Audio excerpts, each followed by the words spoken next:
And we're back, Stripe Show podcast on a Monday. I'm your host, Travis Fulton. Thank you for making us part of your day. If you like birdies in golf, then you probably should have watched the AT&T Byron Nelson, because for the second consecutive year at TPC Craig's Ranch, KH Lee just filled it up. Last year, he was 25 under and won it.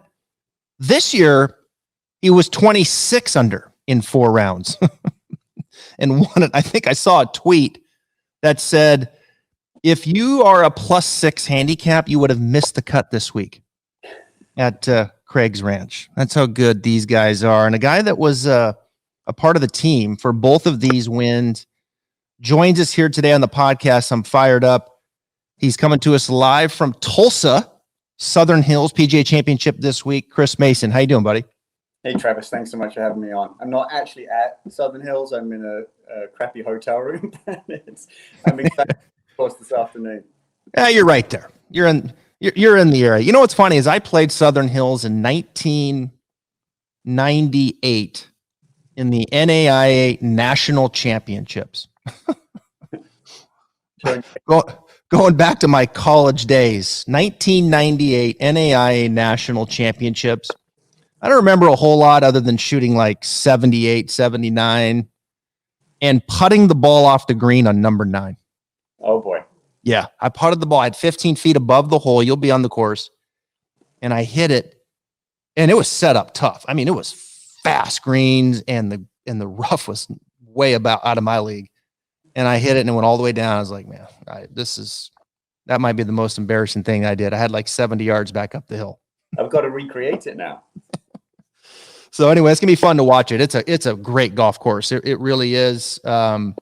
Your guy, KH Lee, you're going to be seeing him here a little bit later on this afternoon. KH gets his second win back to back now. Before we get into the details, what's the first thing you're going to say to him when you see him? Is like a big hug or what? Yeah, probably a big hug. It's, these things are always interesting. You work so hard, obviously, to get a win. You hope that you have time to celebrate it, and most of the time you're just right on to the next week. Now, obviously, with this week being a major, that's even more so the case. He was keen for me to come in Sunday night so we could get some work done Monday. Now, the prudent thing probably would be to take a rest and have a day off, but he's keen to go out and maybe walk and do some putting and just see the golf course a little bit. So we'll probably do 9 late this afternoon. It was funny, the first time I caddied for Steele, he won on the PGA Tour on the Safeway Open. It was the same thing. He won and then had to rush to get his flight to Malaysia for the next day. So, a lot of the times you see on TV, you're like, wow, it's going to be a great party and it's going to be amazing. And it's usually just straight to the hotel room, to bed, and then off to the next week. So you got to take time as a player and as a coach to sort of celebrate the little wins along the way. And hopefully we'll be able to get some dinner and celebrate with the team this week.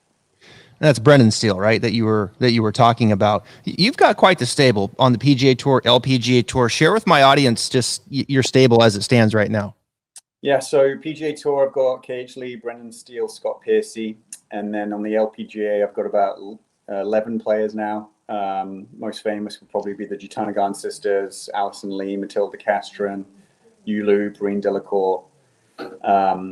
So too many to name probably.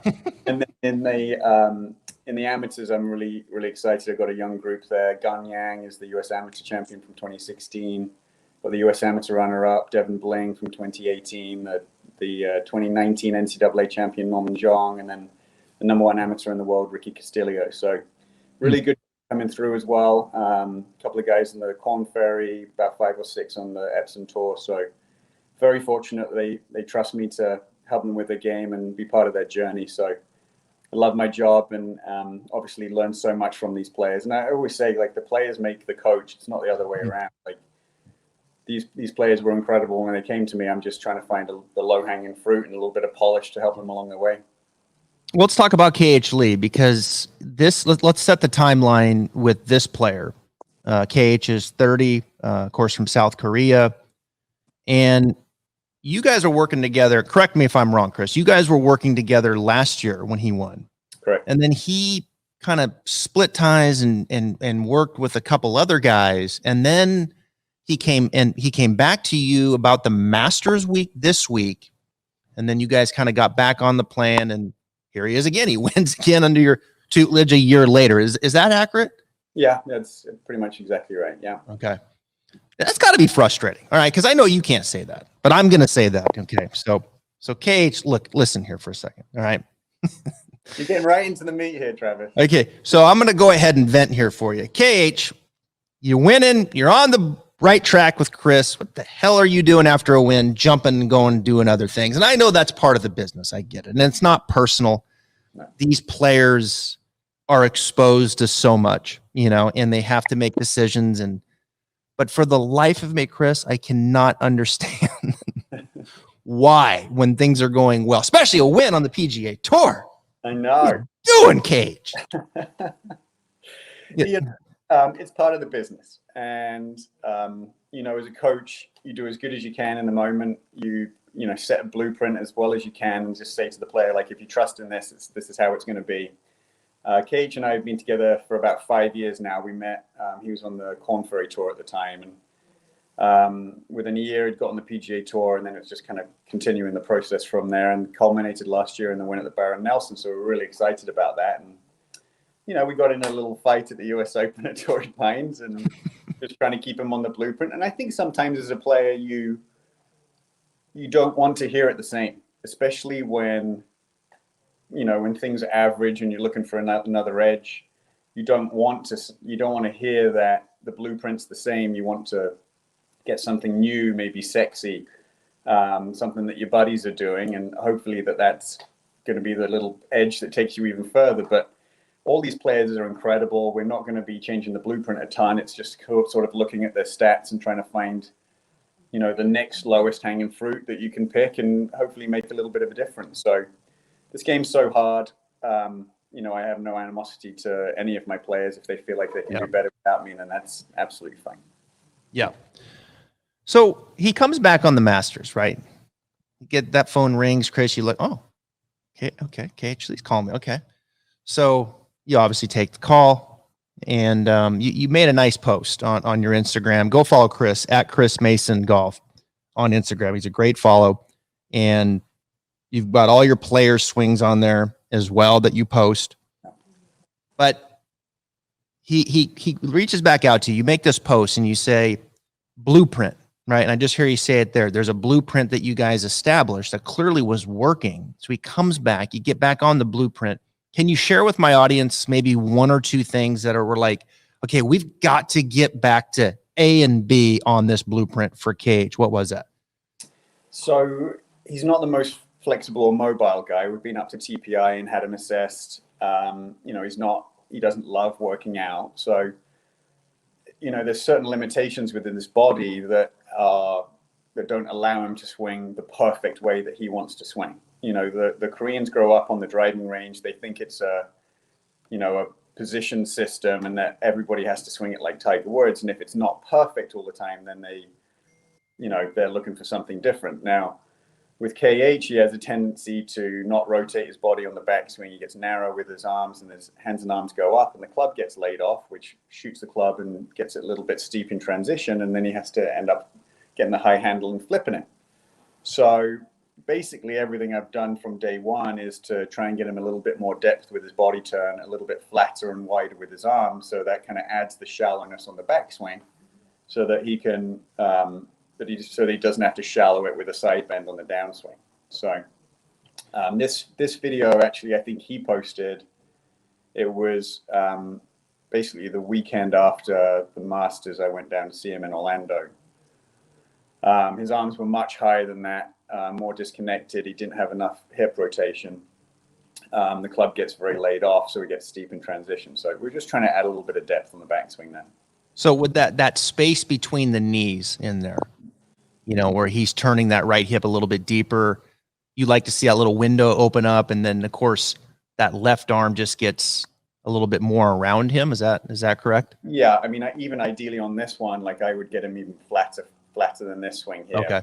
Much better than where he was. This was literally, 2 hours into our work. So he obviously liked it because he posted it. But club gets a little bit more online. The face gets a bit more control, and then it naturally shallows better on the downswing as a result. Yeah. So let me Let me bring this back in here again. You look at, pull that back here. So here he goes. So yeah, he gets a little deeper. And then from there, that club just kind of falls back into the position much better. Yes. And then he's just a little cleaner to rotate coming through. You know, it's interesting. Laid off is a term that it's kind of fingernails on the chalkboard for, you know, most players, right? I mean, if you have a player like a Ricky Fowler where that's so much of his DNA, that's a really difficult thing to change. But if it's something that kind of sneaks in on a player like a Spieth or maybe a KH, you kind of work to get it out, right? Because when they get a little short with the turn and the shaft lays off, then it, like you said, it gets steep in transition, and then they've got work to do at the bottom to repeat it. Yeah, a lot of it's managing the forces on the grip. So I prefer, like, I really don't like across the line unless it's getting long, unless it's getting across the line because it's long, like a Phil Mickelson or a John Daly. Mm-hmm. I much prefer laid off just because it has a tendency to shallow. But a lot of people who get laid off, they don't have the forces on the grip, and what happens is the club kicks out and then obviously gets too steep on the downswing. Now, someone like a Daniel Berger or Sergio Garcia, they get laid off, but then are able to manage the forces on the grip to keep it shallow on the downswing. But H can't. Like he starts to rotate out, which is a steep, and then the club, because it's laid off, kicks out. That's another steep. So then he has to side bend to add the shallow on the downswing in order to get the club back on the ball. So, you know, everything I'm trying to do with him is trying to add a bunch of shallows on the backswing, right? Which is body depth, a little bit flatter arm, and a little bit wider on the backswing, so that he can manage his. He's got really great rotation on the way through. So what I'm trying to do is basically set him up so he can just shift and then rotate. How is he what's he turning differently? What's his feel right there? Is it in the right hip? Is it in his spine, his shoulders? What is it? Yeah, I mean, obviously players' feels are different, but like I have a specific sequence that I like my players to use. Just, you know, I love width in the golf swing. I try and get the hands and arms as wide away from the player as possible, but feel like almost like the lead arm is pulling the lead shoulder, which pulls the lead lat, lead hip, lead thigh, lead knee in that order. So the last thing that should be moving is that lead knee. And then ideally everything's stopping kind of at the same point at the top where the lead shoulder and the trail hip are basically stopping at the same point. So you've got this huge, deep body turn, but the arms are short and wide in front of you. That gives you that stretch cycle on the backswing to create the power, but obviously doesn't make the sequencing difficult if your arms run away from you at the top, like a lot of long arm swings do. Yeah, that's good stuff. And, you know, it's funny. I get a lot of you top teachers on here. And when we start getting into what are the players working on, oftentimes I would say 75% of the time it's backswing, setup and backswing.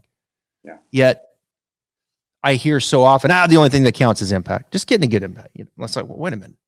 Like the backswing has some value here, right? In how you get yourself organized going back.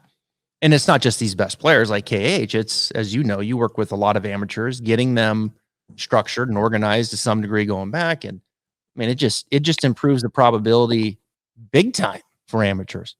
Yeah, you're exactly right. I mean, it's setting them up for success. Now, if a player has a weird backswing but is able to manage the matchups on the downswing and it's consistent, right, and reliable, then there's no way I would change that. And I think what's beautiful about today's game is, you know, the top 20, 30 players in the world, like no two players have got the same swing. In fact, we're starting to see some very unusual moves from great players like Victor Hovland, a Scotty Scheffler, you know, even Justin Thomas to a point with his arms getting so high.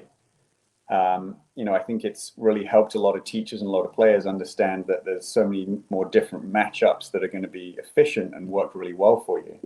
And I think one thing that doesn't get talked about in the coaching world, which I think is a shame, is like teaching players how to play the game better. Like rolling shots and flights and spin rates. Can you control your yardage? It's not a matter of having a perfect golf swing. It's just having the skills in order to put a score together. And my hope is that, you know, the next 10 years, coaches will get more into teaching that part of the game rather than like perfect swings. Yep.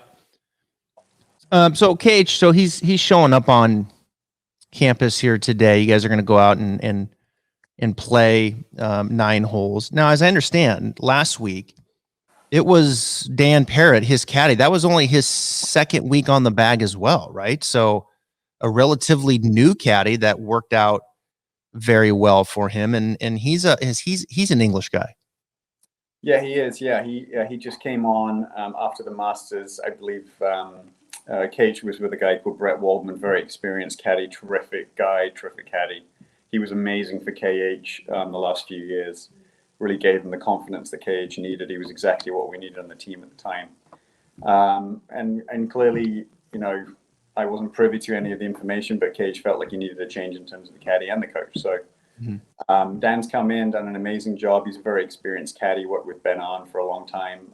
He's worked with Lee Westwood before. So the guy knows what he's doing, is confident. And, you know, I think you can't ask for more as a coach or a caddy when you come back on the team and then have success right away. Yeah. You know, and a lot of that's just luck. And when we had the meeting after the Masters, I said, look, let's get back on the blueprint. Let's take care of these things that are bothering you on and off the course.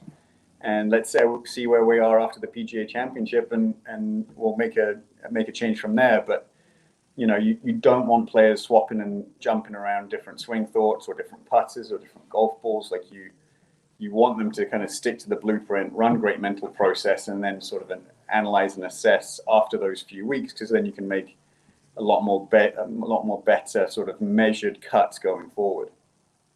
You know, as great as Tiger Woods was for the game, and he's in the field this week at Southern Hills, I think one of the things that he did is when he rebuilt his swing 4 different times and then was able still to get back and be successful and the #1 player in the world, I think that has to hit tour players' heads to like, well, I can make those adjustments.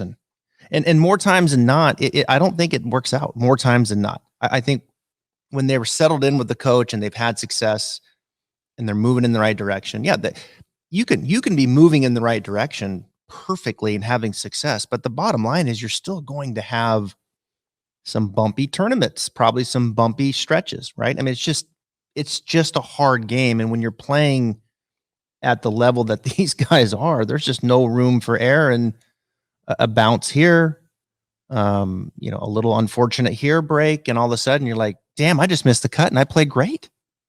Yeah. And it's such a fine line. I mean, one of my guys, Scott Piercy, we feel like we've got his game in a really nice spot, and he's missed the cut since January. He's missed the cut by 1 shot 6 times. I mean, wow. It's you know, it's just such a game of momentum, making the right putt at the right time, getting a fortunate bounce, getting the right number.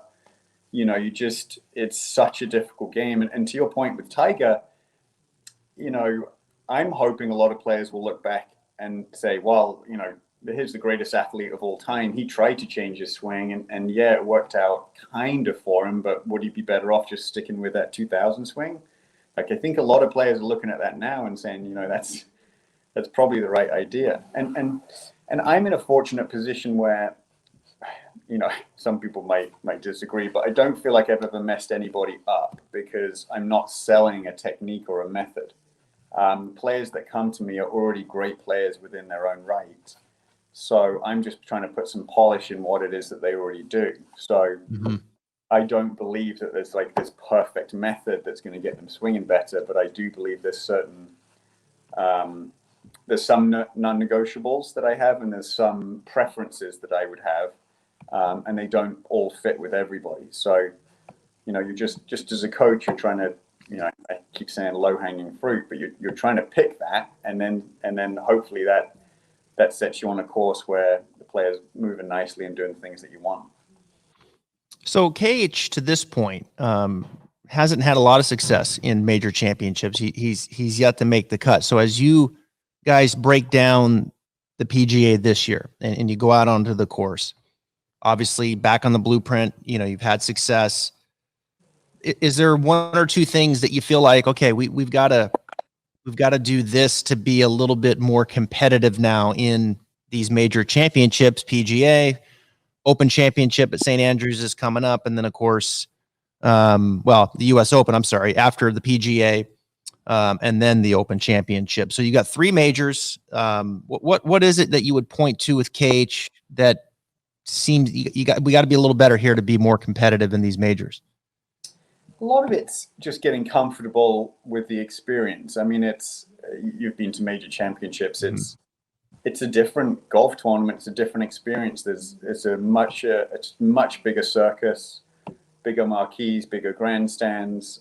Even during the practice round, there's so many people. So it's getting comfortable with those things and feeling like you belong. Now, if you're rocking up at a major championship just hoping to make the cut, you're not going to make the cut. Like, he needs to be coming in and understanding he's playing, incredible golf, maybe top 10 in the world from last week, beat some amazing players, including the number 1 player in the world, and Jordan Spieth. So what I'm hoping today, I was thinking about this last night, is that he's going to come in, try and rest as much as he can and save some energy for the weekend, and just sort of manage the golf course and not make huge changes. Obviously, we don't need to do that with any part of his game, but it's just understanding where the energy needs to go this week and hopefully saving some for a Sunday afternoon. Yeah, his biggest improvement, it seems like, since with the blueprint, like you look at him this time last year, and then he jumps off and he's doing some other things and he jumps back on. It looks like the biggest thing is just in the iron play, right? Like the approach game, in the net effect that what's been happening there in the backswing. And you would, and there's incremental with the driver too. You would think, okay, he's more around. That's going to help the driver. But oftentimes, I think the learning point here for the audience is that you mentioned the high handle, and when a player has to start getting into that high handle, that's very detrimental to iron game when you're trying to be very precise and hit the ball in quadrants to give yourself ample look. So the iron game has really been, it seems, the biggest improvement. Yeah, I would say that. Yeah, the players, I mean, all the great players that I've worked with always have a very strong sense for whether they're close or not. And then they push me to make sure they get wherever it is that they want. Now, you're talking about the high handle. I hate that because it adds a lot more twist through the hitting area. So obviously, the shallower it is on the downswing, the more incentive it is for you to rotate your body on the way through, which gives you a more passive face, and obviously gets the vertical swing plane of the shaft down as well, which is really great. So, he's feeling better with the swing. He's obviously hitting much better shots. It's going to be interesting to sort of do a recap with him today to feel, his swing feels change all the time, day to day. He's sending me videos all the time. Versus the other guys who are very experienced. Piercy's been on tour for 15 years. Brendan's been on tour for 12 years. They're less concerned with how their swing looks, more on how it feels and whether they're getting the numbers that they want. So, yeah, I'm excited for a rundown today. And I keep talking about this blueprint, and for even if you're amateurs listening, when you go and see a coach, their job is to put a blueprint together for you where you're not really ever deviating. A great coach, in my opinion, can take something, that first lesson, measure and analyze, and make that first cut, and it's the right cut. And if it is, you can just keep doing that and should continue to get better. Now, obviously, the players that I'm working with probably just have 1 or 2 things that they need to do. If an amateur has 10 things to do, you're hoping the coach can identify that one that improves 6. And then from there, you've got 4 left. Hopefully they can identify the one that improves the other 4. So you're constantly improving by just working on the same thing. And then it's, you hope as a coach, the player goes away and is accountable to just doing that 1 or 2 things, and trusting in that process. And sometimes that's the most difficult part. Yep. And sometimes they come back with a Golf Digest with a picture open. They were like, well, what do you think of it? It happens, right? I mean, in KH's defense, he played in the U.S. Open in 2014, so he was only 22 at that time. And then he's played in 1 Masters, which was just this last Masters. He's played in only 1 other PGA. He's played in 2 3 US Opens, and he's never played in the Open. So, I mean, he's 30 years old, but he's kind of a young professional golfer, right? Like, to your point, in showing up in major championships, so much as the experience, and he's just kind of just now getting the experience. So I would think in many ways, KH now with 2 wins, he's got some security. The blueprint's established. If he leaves after the PGA, Chris, this year, I will personally call him myself. Okay. I will personally call him myself, because he's really, I mean, come on, he's kind of coming into his own right now, don't you think? I mean, his best golf, his prime is right now. You would think it's the next 5 years. Now, obviously, he's just had a kid, and a lot of the times that's very difficult to manage. Kind of sort of how the wife feels. I mean, his wife's terrific, but, you know, a lot of the times it's difficult when you're traveling as a family. You've got the car seat and the baby seat. And, you know, if the wife gets left at home, she's on a home with a baby. Like, there's a lot of different things, and you see it a lot out on tour with guys who are either newly married or freshly got a family. It's the priorities change, the timing's much more difficult. So we'll see if he can manage that. But you would think the next 5 or 6 years is sort of his prime time, where he's understands the game, hopefully understands his body and what works well for him, and kind of sticks to that. So, yeah, no, hopefully we'll enjoy the next few years together. But I said to him when we met back up, you know, there are no coaches out there with any magic. I mean, it's physics. You stay to the blueprint if you can, and including me. Like, I came back and I just did the same stuff we've been doing for 5 years. Like, there's no magic to it. At the end of the day, the player is the one in the arena. They're the one hitting the shots, and there's no coach who's going to make that exponentially better. Scotty Scheffler is going to be incredible, irrespective of his coach. Same with Tiger. Same with Jack. I mean, these players are unbelievable on their own. Yeah, well, you've got a good handle on it, man. You know, congrats again on the early success here and getting him back on the blueprint. And, you know, his best golf should be, like you said, the next 5 years, and show up today with kind of bow his chest out a little bit, coming out winning. Like, KH is not, he doesn't walk the line of arrogance, right? I mean, I loved his quote about, I think he said something to the tune of, you know, I work out pretty hard, but I like to eat too hard. So, you know, when we first met 5 years ago, I said, "What are your goals?" And he says, "Oh, I want to be #1 sexy golfer." And I fell over and I thought he was just telling me that. And then he started telling everybody in the media too. It was hilarious. Yeah. Yeah. He's got a little personality to him too. I like it. He's, you know, he seems very authentic, right? Like, what you see is what you get. This is what I do. And, yeah, I like it. And, it's going to be fun to watch him and have the success on the PGA Tour, but also now, and I think in his mind, show up today and feel good about yourself. He belongs with these guys, right? And it's time now to, all right, let's go out and compete, and maybe get in the hunt late on a Sunday in a major championship to see how that feels. Yeah. And that is obviously the next goal. You know, you've won 2. Hopefully, you go win somewhere else.